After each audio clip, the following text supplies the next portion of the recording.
Hi, I'm Martin and welcome to Upgrade Your Day, the podcast. But they did mention that they were colour analysts and I'd never really heard of it. And I decided to give it a go with one of my best friends. And we had the most transformational day ever. So much so, kind of been in love with the concept ever since because of the confidence it gave me at the time and what I see it does to other people. So today I am talking to Heidi from House of Colour. This podcast is all about upgrading your day with a little bit of colour, sweetheart. As I mentioned in the podcast, you'll hear in a little bit, I never even thought about colour and what colours to wear and what works for me and how that's a little upgrade to what you might do with regards to fashion, because I'm not really a fashionable type person. I couldn't tell you what somebody's wearing on their feet. I've only got about 2 shoes. I really need to improve that, actually, thinking about it. But I'm just not that person. I tend to wear a lot of black because I think it looks quite stylish or it just sort of seems easy. But I have to admit, over the last few years, I've started to look a little bit more into colour and just putting a bit of colour into the world, because I think we need a bit of that, don't we? So I met Heidi at the Craft Coop, which is a shop here in the Royal Borough of Windsor and Maidenhead, but we are in Windsor. And I found out that she did this colour thing and I was like, okay, we'll give it a go. And so I went round to hers and she did this colour session on me, which was fascinating, which we talk about in the podcast. So if you're intrigued, listen on. If you're not intrigued, listen on. Here is the lovely Heidi. I should start by saying that it is a rather hot day today. And I've got my windows shut so that we can record properly. I've got the doors shut. So I'm literally just going to sit here sweating throughout this whole chat, darling. Likewise. If my fans cause distraction, let me know. But it is just, we shouldn't complain, should we? We don't, this is what summer is. Yeah, absolutely. We should just sort of embrace it while we can, because then we'll soon be moaning about how the dark nights are coming in and we can't go anywhere and all that malarkey. So I agree. I'm fanning myself with a copy of Moon Astrology, using the moon signs and phases to enhance your life. Oh, I know. I've got somebody coming up soon on a podcast. They're going to talk about the moon. It might be in season 2 if I get a season 2. I'm sure you will. I make out like I'm on Netflix or something. It's basically Carly. It's Carly saying, should we do another one? I go, yeah, all right then, love, let's do it. It's lots of things about your star signs and how that works with your health and beauty and home and garden and career, and how the moon, as it changes, the dark moon, the new moon, and how it can affect your mood, basically, which is very interesting. Oh, I'd have to look out for that one. Yeah. How's your mood today anyway? Are you good? I'm good. It's just hot, but no, good. Had a little energetic workout this morning and I'm all ready to have a chat with you and then crack on with the rest of my day. So what does an energetic workout involve for you then? Oh, I've been seeing a wonderful trainer for about 10 years. I'm probably her worst client ever. But it does me really good to do it once a week, and just she tortures me. I call her the torturer. So she tortures me once a week, and it just makes me feel, as much as I moan about going there beforehand, I always feel good when I come away. So that's quite good. A good business name, really, for a fitness, the torturer, because it kind of says everything, doesn't it, really? Yeah, exactly. I think she's quite well known, Tara, so she's amazing. So, and I always make promises that I'm going to do it on my own all through the week, but it never happens. So it's good that I see her once a week. We had, at Glastonbury, they had a power ballad yoga. Have you ever heard of that? Ooh, no. I know. She's fantastic. And it was all power ballads and then just gentle yoga for everyone to the sound of power ballads. It was brilliant. Have a look up. It's really, really good. I am. I know. We definitely need a bit of that in our lives, I think. Today, we are talking about colours. And I know you're the perfect person to talk about colours because you did my colours. Well, hang on. Well, how would you explain it? What did we do? How do you explain what we did the other day? We did a session of colour analysis on you. So, yes, I am fully trained as a colour analyst and personal stylist. I fell in love with the concept about 12 years ago. Do you want me to give you the background? It's probably, go for it. It's nice to find out where it comes from and where you come from. Yeah. So about 12 years ago, I was at an event in Windsor, and there was a couple of ladies who were presenting, and at the time they were talking about their, perfect summer capsule wardrobe or something. But they did mention that they were colour analysts, and I'd never really heard of it. And I decided to give it a go with one of my best friends. And we had the most transformational day ever. So much so that I've just been I've kind of been in love with the concept ever since, because of the confidence it gave me at the time and what I see it does to other people. So what we did, and we did it together, didn't we, actually, Martin, you and I, you came to my studio, and we worked through if I call it a scientific process, that's a little bit strong, but it's based on colour theory. And it's based, so from the Bauhaus art movement, there was a famous artist and teacher called Johannes Itten, and he kind of looked at how colours go together. So this is the same process if you're buying your paint and getting paint chips from B&Q. The same process is that the colours tend to be made up of red, yellow and blue. And he observed that there was tended to be more yellow or more blue. Went together in a better way. So from a house of colour, who I trained with perspective, we've divided them into 4 seasons. So and they kind of speak for themselves. And we've just going back to using the artist analogy, we would say, if you think of the 4 seasons, so if you think of summer, that we when we did the colour analysis, that's what we came up with you, that you're a summer. Think of Monet, think of those lovely muted, soft colours, the blues, the dusky colours, as opposed to a winter, which you'd think of as a Picasso. Bright, vibrant, high contrast colours. Those, both summer and winter, have got a more blue based, whereas the other side of the spectrum, we've got more yellow based. There's more yellow, so that would be spring and autumn. So spring is a bit like winter. It's still high contrast colours, vibrancy. So you'd think David Hockney, if you think of that sort of palette. And autumn is on the other side from summer. So it's more yellow, but it's more muted. It's richer tones. Think Constable. So we go through a process. We sat there together and went through a process where we established if your skin had responded more to yellow or warmer tones or cooler tones and blue shades. And once we'd established that, we could then say, does your skin reflect or respond better to the more muted colours or the brighter colours? And we had a lot of fun, didn't we? We came up with you, like you'd walked in wearing this coat going, this is my favourite coat, and it was the perfect shades. Yeah, it was great. We should say that the way we do it is you put a neutral what do you call it? It's just a piece of material around your neck. So whatever you've got on is completely hidden.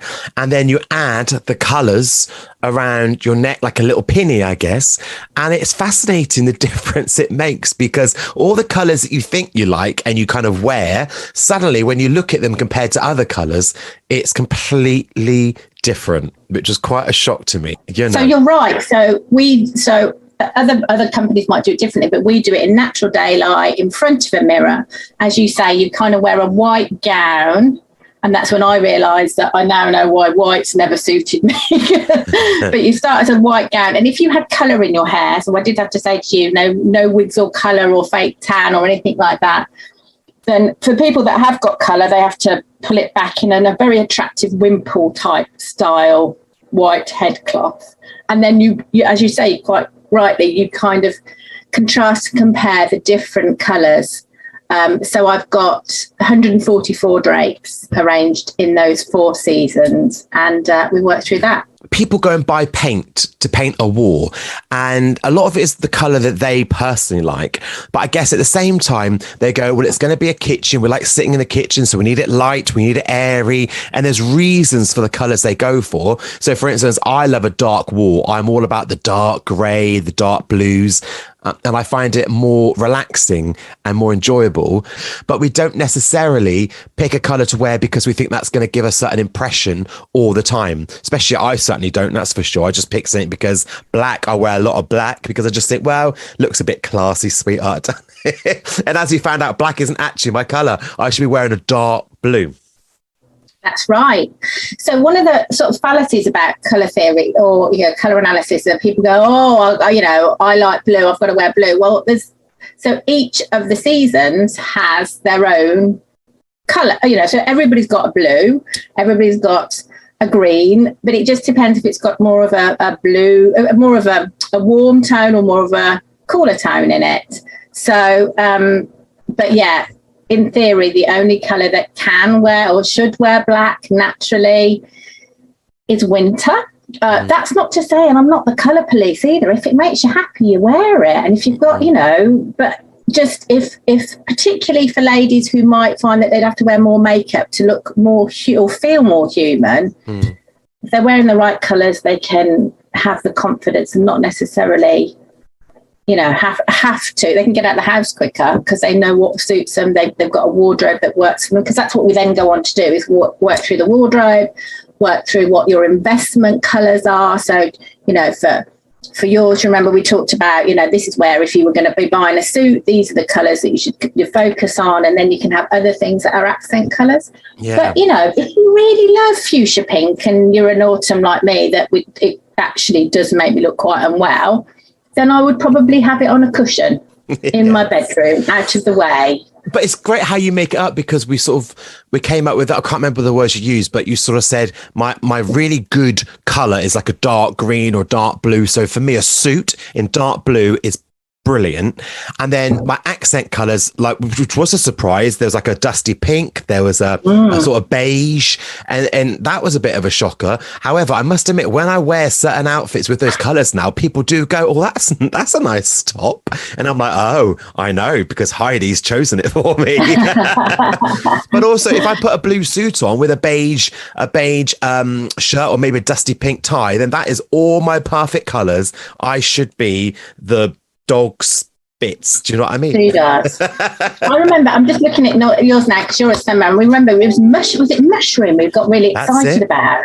Mushroom. It looked so expensive and delightful, and I can't remember you saying you were going to get a caftan or something. I can't remember. Well, I love a caftan because I think I am that person, when I get home of an evening, like some of my girlfriends say about taking their bra off and it's the best feeling ever. For me, just taking clothes off and just putting something on like a caftan that I can waft around in. I don't care who knocks at the door. I absolutely love it, just to get everything off. I'm not one of those, if you turn up at my house, you don't know what I'm going to be wearing. I'm certainly not one that's all suited and booted or even got a pair of jeans on. I will be in a caftan or my pants, basically.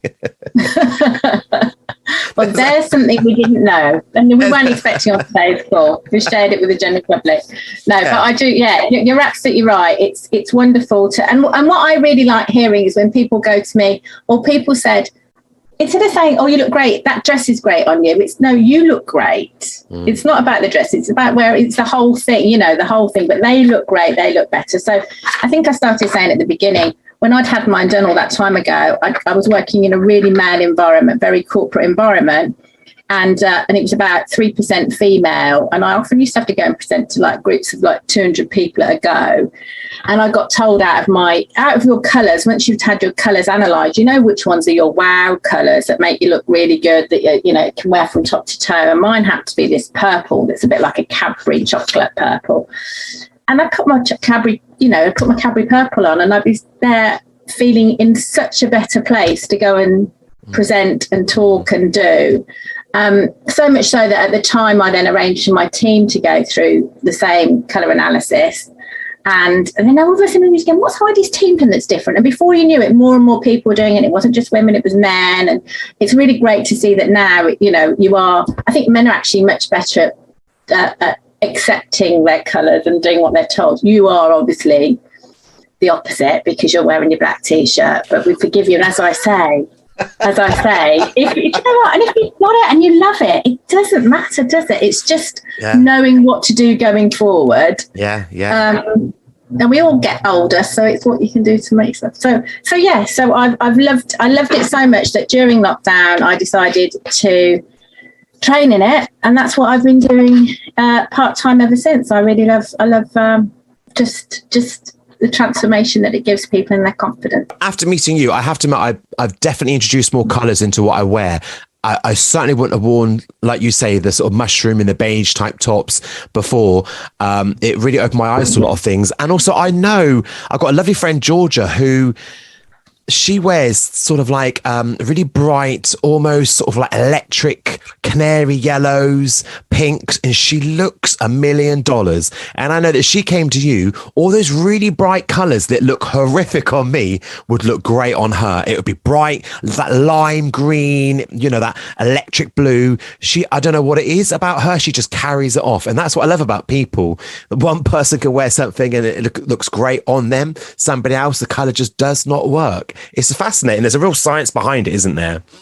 It is really what, you know, we say, what does it do? As we sat you in front of that mirror, we'd go, what is it doing to your eyes, to your lips, to your skin? Is it, you know, making you look more awake? Does it make your eyes sparkle? And I think another thing is for people that do wear makeup, like women that wear makeup, you know, one of the things that we also offer is part of the service. And I did say to you, would you like this? But we decided you didn't need it. We didn't want to do it that day. But, you know, we matched up the right colour foundation, because women go and buy or whoever goes and buys their makeup in a shop with fluorescent lights. Even that lovely new Boots in Windsor has got, you can't tell inside what the colours are. So we match them up, get the right colour foundation, and then we find their 3 perfect lipsticks. And people come away going, oh my God, the difference wearing the right lipstick to makes the rest of the face and their eyes and stuff. So that's really nice and transformational for the price of a lipstick. You know, it's great. It gives so much confidence. So I love doing that as well. There's another side there's the other half. Once you've done your colour, the other side of it is doing your clothing personality or your style. And that's more based around your body measurements, your esoteric. So basically your proportions, your bones, not the bits of extra that you might have sitting on your bones. And it's also to do with your personality. So it's based around Carl Jung and his psychology. And interestingly, it's funny talking to you about this, he relates them all as pantomime figures. Right. And then also it's to do with your yin and yang, your inner person. So it's about how you dress, but bringing what's inside you out as well. So style is something that people tend to do maybe a year or so after. It doesn't have to be that long. After they've done their colour and they've kind of got comfortable with what colours suit them, they might go and do their clothing personality and style as well. Because I think when I started sort of like looking into all elements of my life when it comes to well-being and how to make it a bit more mindful, I looked at scent and aftershave and what I was wearing and why I'm wearing it. And I started making my own, which I'll probably talk about in another podcast. But colour was the one thing that I just didn't even think about addressing until obviously I met you and we talked about it. So it's definitely something people should have a look at. But also, like you say, even if you like wearing something that doesn't suit you at all, if you love wearing that and that gives you confidence, it makes you feel great, whatever that may be, then brilliant. If it works for you, great. But if you are somebody that is interested in it and you feel like that can help you more by knowing what your colours are and that benefits you, then see someone like yourself. If not, see Heidi. Absolutely. Yeah, absolutely. And one of the first things I did, the one after I trained, I went along to a session where there was a bridal party and they just wanted to look their best and they wanted their extended bridal party to look their best. So, you know, the bride knew that she should wear ivory rather than white. And then she knew she had her bridesmaids assessed and she had the groomed and they were all just feeling their best because, you know, they knew what colours to go for. And it's just a great thing. And it's a skillful, like, it's a really good investment in your wardrobe. You know, you do it once, you understand how it works, and then you don't buy things that are, especially now, there's just, you know, in terms of sustainability, people buying stuff, getting things going into landfill. this is about just making your wardrobe work for you, not spending money where you don't need to, and not wasting resources as well. So there's lots of benefits, and it brings great joy to me and the others, hopefully. And so it should. And also the other thing that brings great joy to me, which you're involved in, is Craft Coop in Windsor. I think there's one in Maidenhead and High Wycombe, am I right in saying? Yeah, also one in Camberley, yes. And in Camberley, which is so good, because that's how we met, because we had the little opening launch you did. And it's such a great idea. Just explain a little bit about Craft Coop and what they do, because I think it's just genius. So, yeah, great. Yeah, so this is my other passion. So Craft Coop is a social enterprise. So it's known as a community interest company. We're non-profit making, and we are really keen to work as a community for the benefit of the wider community. So the idea is we are a shop. We operate as a shop that attracts local artists and craftspeople to come and sell in the shop, and they can sell on a high street environment. I sort of say that in inverted commas. The lowest cost to them, because obviously there's an investment if you wanted to go and sell and create your own pop-up shop, or if you were going to sell as part of somebody else's shop. Normally some existing shops will take quite a big margin from the crafters, and most of these people have started at home crafting or doing artwork as a hobby. If they honestly charged for the amount of hours they invest, they'd never sell a thing, because they do it for the love of it and as an outlet. So that's the general concept. We have the 4 shops, as you mentioned, in Windsor, Maidenhead, High Wycombe and Camberley.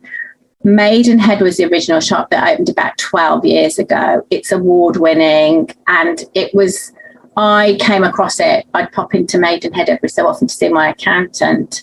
And then when I came away from there quite depressed, I'd walk into the Craft Coop and go, this is a joyous shop, it's lovely, and you could do all your Christmas shopping in there. So about 2 or 3 years ago, before lockdown, I approached Deborah Jones, the director of the Craft Coop, and said, how can we get one in Windsor? And through the support of some lovely people in Windsor, from Paul Roach, and who's the town centre manager here, and Councillor Rayner, we approached the local shopping centre and they gave us pop-up space. So we've had the shop, Windsor is the baby, even though it's probably physically the largest shop. We've had that in place since lockdown, haven't we? We opened in April 2021. But I think you're right about the good thing about the shop is, if you needed to buy those last minute Christmas presents, or actually any Christmas presents, you could go into that shop and you could get something for everyone, because I don't know how many artists you have, but it feels like there's quite a few different little things, and it could even be some sort of jewelry or placemats. Then you've got something completely different, bags that are made in a certain style. Everything is different and interesting, and it's homemade, as you say, and everyone's selling it as part of what they do. So it is a place where you could go in and get a present, a gift, a present. Instantly. Yeah, I mean, we'd like to make it the destination. But that was one of my reasons. I think when I've been in Windsor for 20 years, and I used to bring a lot of US visitors over as part of my work, and they'd come into Windsor and they'd go, we'd like to take a gift home, or it's some sort of memento. It doesn't have to have Windsor on it. It's just something that means something to them. And they'd be confronted with shops that were selling stuff that was made in China and said London on it, or sometimes they even said Barcelona or Oxford or something on it, and it was just, so I've kind of tried to combine that with having an outlet, as I say, local in Windsor rather than Maidenhead and the other 3 that the local people can come and work at. So part of our ethos is you come and work, you come and sell your products in your local shop. And everybody has to do a shift in the shop, and that's how we keep the prices lower in terms of shelf space. So that also then builds a community in itself, because everybody gets to know about, what's Chris doing or what's Nick doing and how does he do it, and they start to talk about what other opportunities there are for one another. And then when customers come in, they can genuinely talk about, how people have made it, or, take commissions, etc., etc. So it's fantastic. So at the moment we've got about 35 Coopers, as I like to call them, in, and then it ramps up towards Christmas, obviously. But we've started offering other things. So we've started running workshops. We have a basement space. We can offer craft workshops. And so this summer, we're also going to be doing things for teenagers as well, to kind of summer camp and things like that. But all, so you don't have to be, by the way, you don't have to be a Cooper to offer a workshop. So we're offering workshops. If people are looking for space, they can come and use our space downstairs. How can people find you and get in contact with you with regards to what you do with your colour work? So I am on Instagram or on socials. I don't know if you do send out, I don't know if you send out details, but if you look at House of Colour and you can search by area, so you can search for Windsor, then they would come up with me. I'm also on Instagram as Style Windsor. Or they can even pop into the shop and say, can I have Heidi's details, because my cards are there. So perfect. Yeah. Well, thank you for today. I've really enjoyed it. And I think if anybody wants to have a little think about the colours they wear, then definitely have a little look into Heidi and what she does, because she's fabulous. Oh, thank you very much. I'm now going to go and Google mushroom outfits. Yeah. Although I might get something very different if I put that into Amazon. So that was Heidi. It's so interesting. Who knew that I would have a whole new colourful wardrobe because of bumping into Heidi a few months ago? I definitely now look on Amazon. If I'm shopping online, I will have a little look at different shirts and t-shirts, and I will use the words a soft pink, dark blue, dark green, and mushroom. I am so going to now look up mushroom outfit. But listen, if you want to check her out, you know her details. Heidi from House of Colour. She's on Instagram. She's on Facebook. And you can find her hanging out at the Craft Coop if you're in the town of Windsor. I also do need to mention that if you've enjoyed this podcast, then please leave me a little rating, leave me a little review. It really helps. I'd really appreciate it. But if you don't want to, you don't have to. Completely up to you. And also to let you know that my woodland meditation sessions are now on sale for September, October and early December 2022. They take part in Windsor Great Park with the kind permission of the Crown Estate. 90 minutes of mindful walking, short 3-minute upgrade meditations, and a chance to just embrace nature for 90 minutes of time out, a bit of self-compassion, a little bit of self-compassion. And I think this heat's getting to me now. I think I need to wrap it up and swing open these windows. So yeah, that's now on sale. Check it out at www.upgradeyourday.co.uk. And I hope you have a lovely and colourful day. Take care, guys.